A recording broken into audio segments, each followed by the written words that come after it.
Bonjour à tous, donc moi c'est Stéphane, cofondateur et CEO de Kai, et je suis là pour déjà vous présenter qu'est-ce que je fais, qu'est-ce qu'on fait dans l'IAGEN. Tout le monde en parle aujourd'hui, nous on a des cas concrets en prod, et surtout comment on le fait et grâce à Elastic en partie.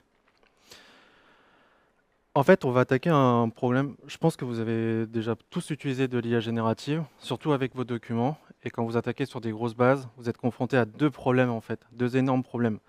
La première, c'est que vous vous rendez compte que vos documents ne sont pas à jour. Ça, c'est un problème majeur. Et là, vous dites, OK, maintenant j'ai une base de 10 000, 100 000, 500 000 en fait, documents. Comment je vais faire pour les mettre à jour? Humainement, en fait, c'est pas possible. Et la deuxième chose, c'est il suffit pas juste de suivre un tuto sur YouTube en fait, pour monter un bon système qui utilise de l'IA générative avec des documents. C'est un peu plus compliqué que ça. Kai, en fait, on va solutionner ces deux problèmes. Concrètement, qu'est-ce qu'on est? On est un middleware, donc un pur socle technique. On va connecter en fait toutes vos bases documentaires, SharePoint, du Salesforce, on va les récupérer du Jira, enfin Atlassian avec Confluence aussi, Google Drive, du ServiceNow. On va les indexer et analyser, et ensuite on va vous donner deux principales fonctionnalités. La première, ça va être ça va vous permettre de faire du data cleaning. En fait, on va vous remonter en fait toutes les anomalies. Une anomalie, ça va être en fait deux informations provenant de deux documents différents sur les mêmes sujets, dans le même contexte, mais qui sont totalement en fait différentes. Et donc là, potentiellement, enfin, c'est même sûr, il y a un problème d'information. Et ça va mettre en erreur en fait vos IA demain. On va vous remonter tout ça et du coup, concrètement, à vos experts, on va leur dire, t'as plus qu'à aller updater tel et tel document parce que nous, on a remonté ça et ils vont extrêmement vite. On va automatiser en fait 95% du travail en fait de data cleaning. Ce qui va permettre, en fin de compte, aujourd'hui pour nos clients, avec des petites équipes, enfin des équipes plus réduites, de pouvoir gérer en fait des vraies bases de données, vraies bases documentaires en fait de production. Et la deuxième partie, c'est l'exploitation en fait de cette connaissance, de ces informations contextualisées avec vos IA. Que ce soit à travers du Copilot avec la solution de Microsoft, que ce soit à travers en fait vos propres workflows style sur du N8N, ou alors en fait avec un LangGraph que vous avez fait maison, ou alors encore d'autres solutions. L'idée c'est que toutes vos IA pour pouvoir réaliser vos tâches, que ce soit de l'automatisation ou alors que ce soit de l'interaction avec via des interactions avec l'utilisateur. En fait, vos IA, elles ont besoin d'informations provenant de vos documents pour contextualiser leurs tâches afin d'augmenter en fait leur performance, leur taux d'accuracy. Et c'est ça qu'on va en fait leur fournir, provenant directement de vos documents. On va le structurer, le formaliser et surtout le contextualiser. Ce qui fait que vos LLM, ils se trompent beaucoup moins. On va réduire de manière drastique en fait l'hallucination et surtout, vous pourrez utiliser des LLM moins chers parce que concrètement, ils n'auront plus besoin d'autant réfléchir que ça. Et ça va s'intégrer après derrière dans du RAG, dans du search en fait basique, de l'agentic AI, des workflows, n'importe quel en fait système qui utilise en fait de la connaissance. Et on est aussi disponible sur Snowflake. Et pour faire ça, et c'est pour ça en fait ces étapes sont extrêmement importantes. Pour faire ça, on va aller lors de la phase de cleaning, on va avoir trois phases qui sont aussi fortement liées à l'organisation en fait de l'entreprise. Où la première, ça va être la suppression en fait de tous les doublons de documents à partir d'une base claire. Là, on va attaquer vraiment les anomalies dans le contenu en fait des documents, parce que c'est cette phase-là où ça peut prendre le plus de temps. Et ensuite, à la dernière étape, on va rechecker et on va intégrer en fait une notion de run dessus, où l'idée c'est dès lors qu'en fait vous allez utiliser nos systèmes, enfin nos fonctionnalités avec vos LLM, on va avoir des feedbacks pour pouvoir encore davantage remonter d'anomalies aux experts. Et donc en fait là, on rentre dans un cercle vertueux. Là, c'est vraiment les stats qu'on a chez nos clients, à savoir qu'en fait, on travaille qu'avec des grands comptes. En une semaine d'utilisation, on a une réduction du volume de documents de plus de 32%. Et après un mois d'utilisation, sur les 68% restants, on va encore réduire de 42% la masse documentaire. Sans compter en fait les modifications de documents apportées en tant que tel sur les documents qui doivent rester. Et derrière, sur les parties exploitation, ça nous permet aujourd'hui d'avoir un taux d'accuracy de plus de 90% sur des bases de données de production. Pas du POC, hein, sinon c'est trop facile. Pourquoi je vous parle de tout ça en fait? Parce qu'en fait, pour faire pour que tout ça en fait soit réalisable, ce qu'on a développé techniquement, c'est un graphe sémantique sous forme de réseau de neurones, aujourd'hui qu'on hoste en fait chez Elasticsearch. Et clairement, on n'a pas, enfin du moins de ce que je lis sur la documentation d'Elasticsearch versus comment nous l'utilise, on n'a pas une manière, on va dire conventionnelle, traditionnelle en fait d'utiliser un Elasticsearch. Parce qu'en fait, dès que sur un Elasticsearch, de manière basique, quand vous voulez créer un index, vous avez déjà un peu préparé votre dataset, enfin tous vos documents, et boum, vous envoyez en masse avec un bulk ou autre chose comme ça. Nous, le graphe, il va se créer lors en fait, de l'indexation de la totalité de tous les documents en même temps. Ça veut dire que sur notre index principal qui va contenir en fait notre graphe, on va avoir de manière massive des requêtes de lecture, d'écriture et d'update. Et c'est primordial que lorsqu'on lance en fait une lecture, il faut que la donnée soit à jour. Enfin, du moins tous les documents en fait qu'on a lancés en indexation ou en update soient présentes. Sinon, en fait, le graphe il est beaucoup moins bon. Donc, ce graphe, concrètement, pour le générer, on a un pipeline. Le premier, par API, lorsqu'on est connecté aux différentes knowledge bases, les bases documentaires du client, on va aller récupérer les documents, on va les parser avec d'autres algos faits maison. Et lorsqu'on va les parser, et à partir de là, on va récupérer le contenu. D'ailleurs, ça peut être du texte, ça peut être de l'image, des graphiques, des schémas. En fait, on gère tout, à part aujourd'hui l'audio et la vidéo. Ça viendra l'année prochaine. Et on gère tout type de format de documents. Pas que du doc, c'est trop facile. On gère vraiment PDF, ouais, donc DocX, Excel, PowerPoint, HTML, Markdown, texte, TXT, images, fichiers de log, enfin vraiment tout, email aussi. L'idée, c'est vraiment de prendre tous les formats qu'un collaborateur utilise dans le day-to-day. On est vraiment là pour éviter en fait que le client il ait à devoir monter une équipe de data scientist. Ensuite, dès qu'on a en fait tous les morceaux de documents, en fait, ça se fait tout en même temps. On va aller commencer à créer le graphe. Donc, on va avec nos propres algos, on va dire OK. Pour ce morceau de document-là, on va dire ça va correspondre à tel et tel nœud. Je vais vous le montrer après tout à l'heure concrètement comment ça se matérialise parce que c'est quand même très conceptuel. C'est de la connaissance, la gestion de connaissances. Et en fait, ce qu'il faut se dire sur ce graphe-là, c'est que chaque nœud, donc chaque rond, chaque neurone, va être une entité atomique récupérée dans un document ou plusieurs documents.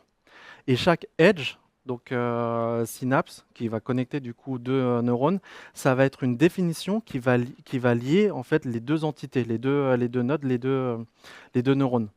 Donc en fait, c'est pour ça que là, je pense que vous avez compris, il est primordial qu'on ait des documents dans l'index au point de vue Elasticsearch, qu'on ait des documents tout le temps à jour, parce que sinon, en fait, c'est sûr que notre graphe, il sera totalement biaisé. Ensuite, après, on a toutes les fonctionnalités d'exploitation du graphe, et en fait, c'est à partir de ce graphe et exclusivement de ce graphe-là qu'on va ensuite, après, mettre en place nos fonctionnalités de cleaning et les fonctionnalités d'exploitation par API. Je vais vous montrer vite fait le graphe, à quoi ça ressemble. Donc là, on a très peu de nœuds dans celui-là, parce que sinon après... Alors c'est un graphe, c'est pas fait pour être lu par un être humain. C'est un graphe qui est fait pour être exploité directement par de l'IA, enfin de l'IA générative. On peut le faire en deep sur des algos de NLP avec sous forme de réseau de neurones, mais ça après, bon, c'est un autre sujet. Et en fait, vous voyez, par exemple, j'en prends un au hasard. Donc là, on a un nœud qui correspond à un email. On voit qu'il est lié à lui, Revenu Management Team. Et si on... Attends, on va le décaler, ça va être plus simple. Si on prend les deux, voilà, on a une définition qui va en fait relier les deux. Et tous ces nœuds-là, c'est vraiment en fait tout ce que va représenter en fait, la totalité des documents en un coup. Et du coup, en ayant ce graphe-là, c'est comme si vous avez vraiment une représentation. Et d'ailleurs, on travaille aussi avec un labo de recherche en Allemagne sur les neurosciences. L'avantage de l'IA générative, je pense, vous le savez déjà, mais je préfère le rappeler au cas où.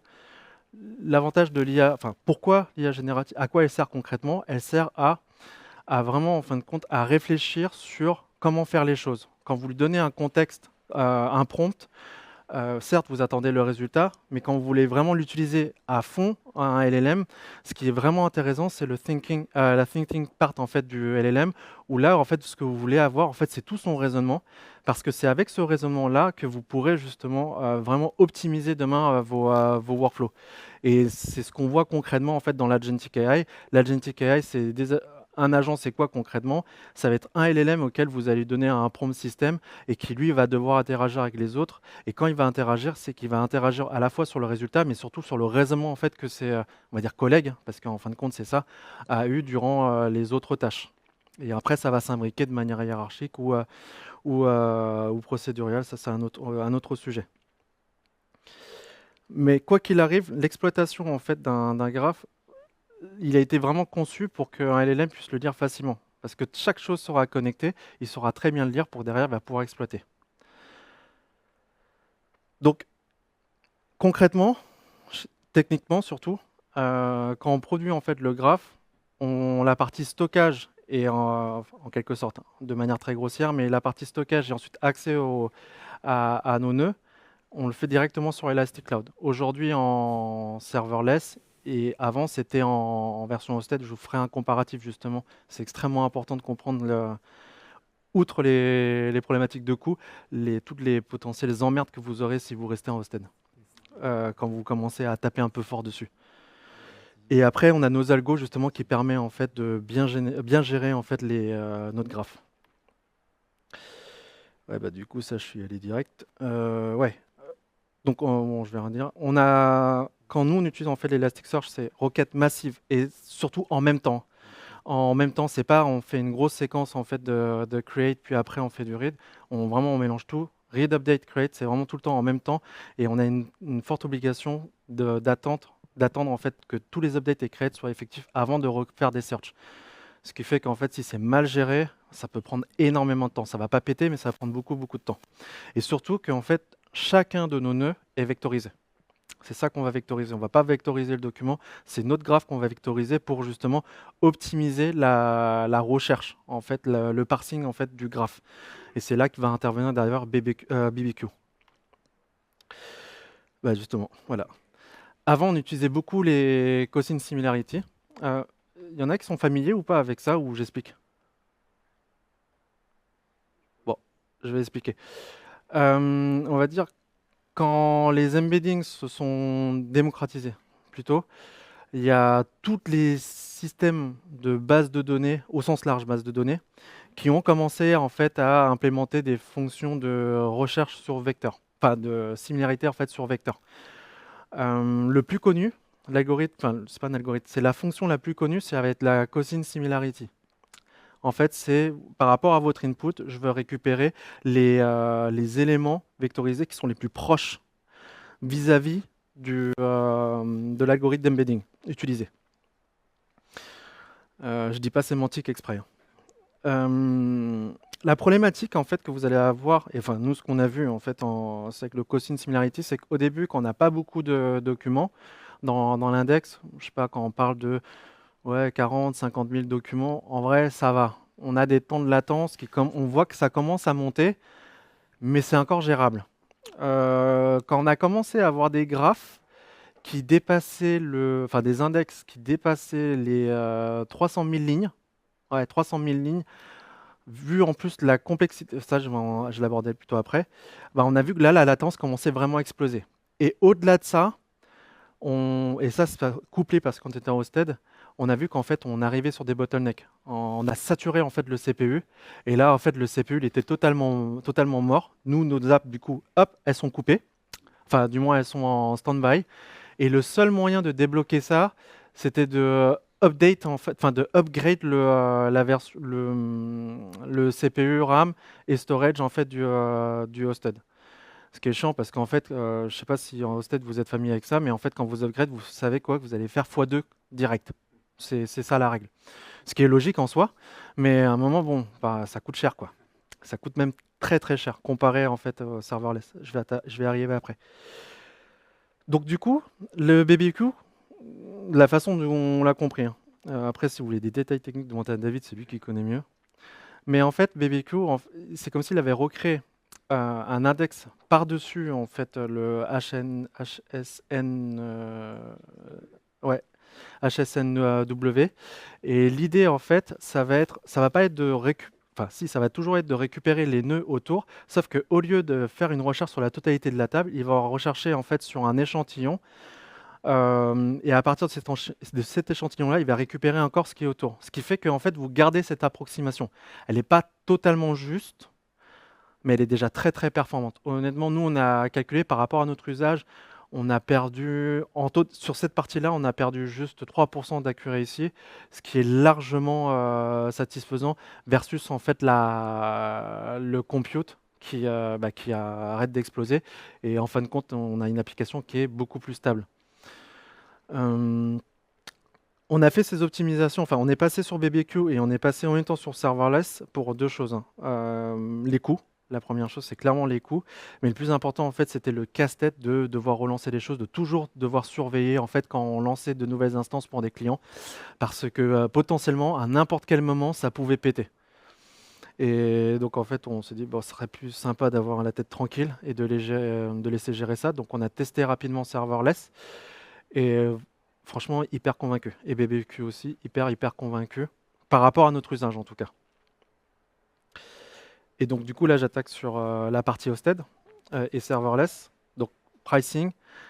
Un truc super sympa qu'on a sur serverless, c'est la gestion automatique des shards. En sachant qu'en fait, on s'amuse tout le temps à triturer notre index où il y a notre graphe sémantique. Les shards en fait qui devaient être déployés en fait à la main, en fait, c'est super chiant à gérer parce que en fonction des documents, s'ils sont longs ou pas, s'ils abordent des sujets différents ou pas, du client s'il est pressé ou pas, donc du coup on va mettre plus de compute machine de l'autre côté, et ben on sait jamais comment sizer des shards parce que c'est beaucoup trop aléatoire par rapport à nous. On n'a pas juste une simple formule mathématique qui nous dit pour tant de documents, il faut qu'on lance tant de shards. C'est pas possible dans le cas de KI, malheureusement. Donc en fait, quand serverless il est apparu, qu'on a testé, on a vu les shards qui montaient en fait automatiquement, on s'est dit c'est bon. Déjà une bonne épine sous le pied de retirer parce que ça fait vraiment plaisir. La deuxième chose, c'est l'indépendance entre le stockage et le compute. Ça c'est énorme.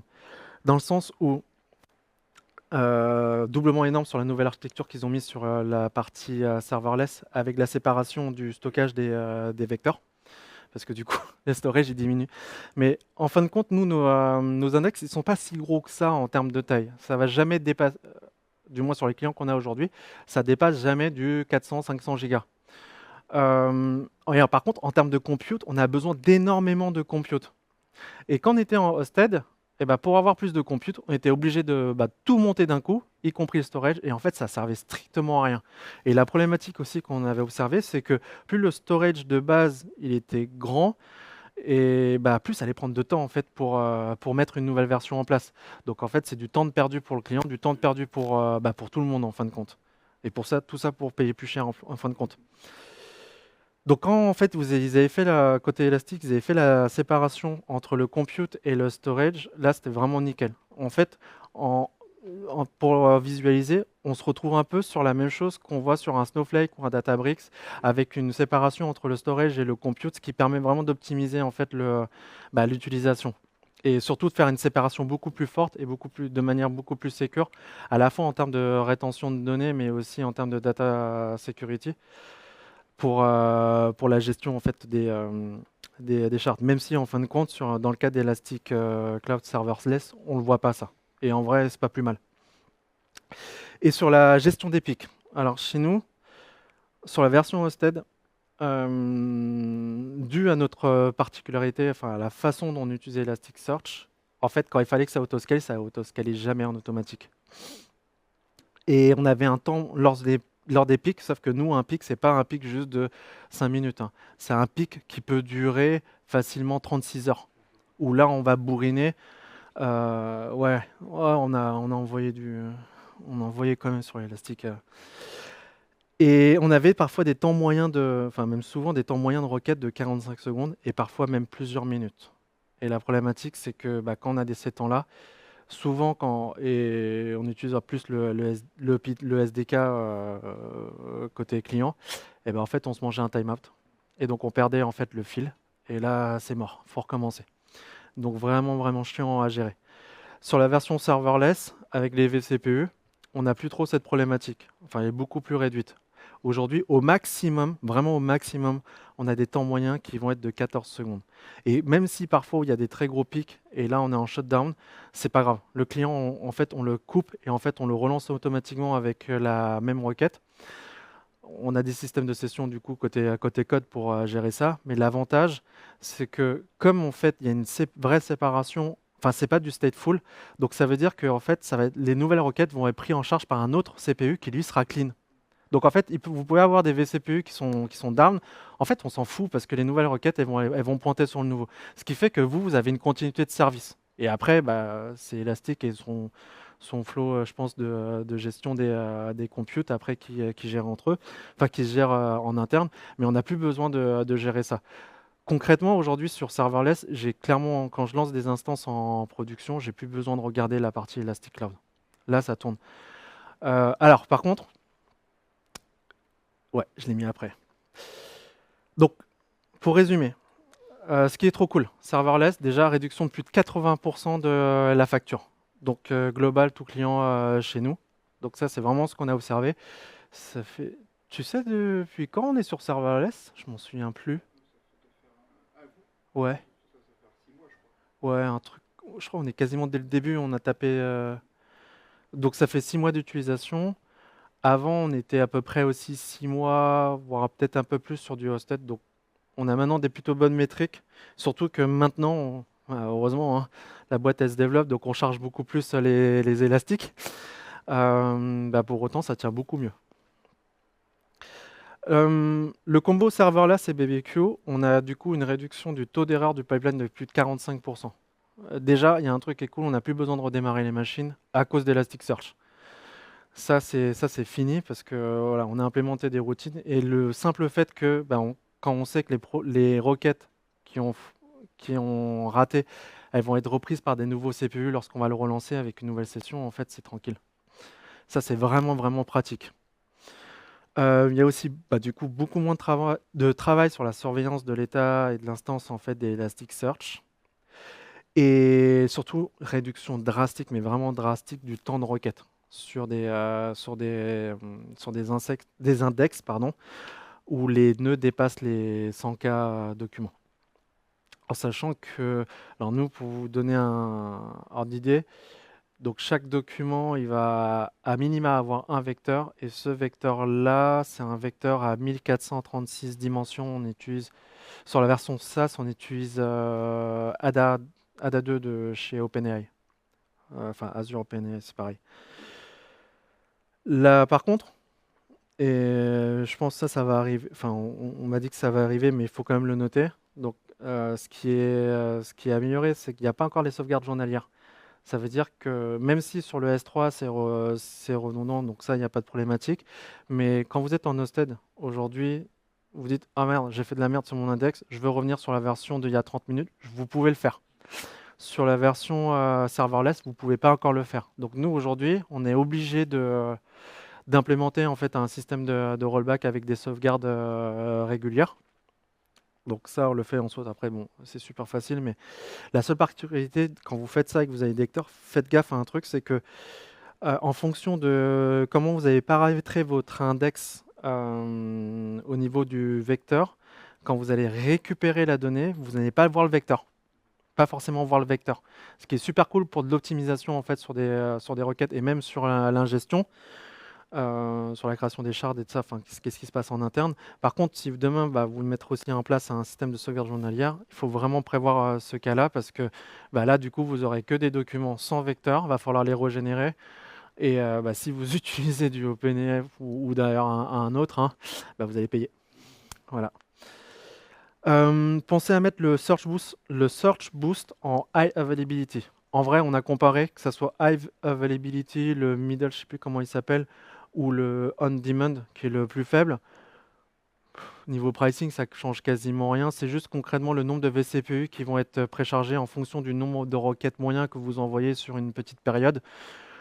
Après, franchement, vu le nom, c'est pas cher les vCPU comparé à une hosted quand on parle de vraies bases de prod, hein.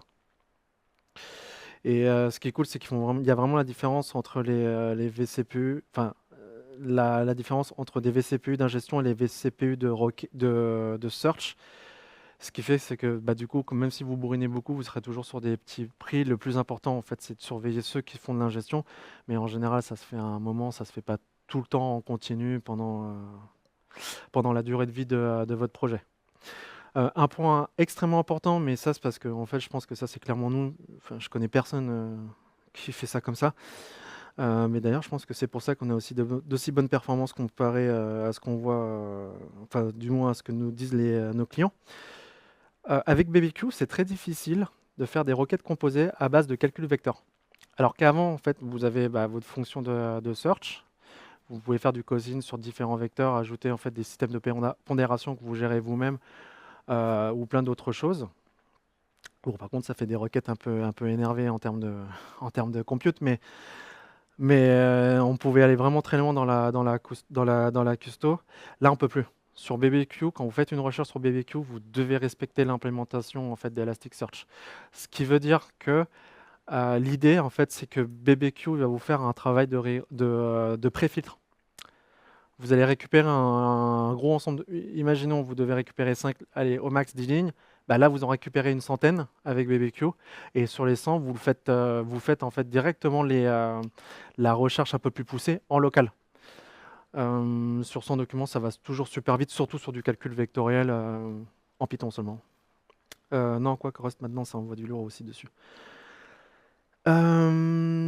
Et oui, BBQ, il faut faire attention à ce qui remonte. C'est une approximation en fait des documents vis-à-vis en fait de l'embed. C'est pas exactement les plus proches. Donc il faut toujours faire une revérification en fait derrière, mais en vrai on perd que 2-3% grand max d'accuracy, donc c'est tout à fait jouable. Dans ce cas-là, nous ce qu'on a fait, c'est qu'on vise un peu plus large pour après réduire le scope. Voilà. Vous avez des questions? Merci.